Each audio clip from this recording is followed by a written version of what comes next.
حضرت ابو سعید خدری رضی اللہ عنہ سے روایت ہے کہ نبی صلی اللہ علیہ وسلم نے فرمایا، جو شخص جمعے کے روز سورہ کہف پڑھتا ہے تو اس کے لیے 2 جمعوں کی درمیانی مدت کے لیے نور چمکتا رہتا ہے۔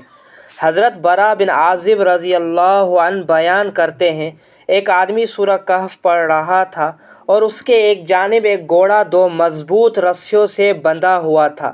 پس بادل کے ٹکڑے نے اس آدمی کو ڈھانپ لیا اور وہ اس کے قریب سے قریب تر ہونے لگا، جبکہ اس کا گھوڑا بدکنے لگا۔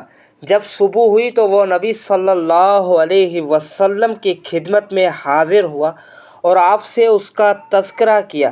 آپ صلی اللہ علیہ وسلم نے فرمایا، وہ سکینت تھی جو قرآن کی وجہ سے نازل ہوئی تھی۔ حضرت ابو درداء رضی اللہ عنہ سے روایت ہے کہ نبی اکرم صلی اللہ علیہ وسلم نے فرمایا، جس مسلمان نے سورہ کہف کی پہلی 10 آیات یاد کر لی، اسے دجال کے فتنے سے محفوظ کر لیا گیا۔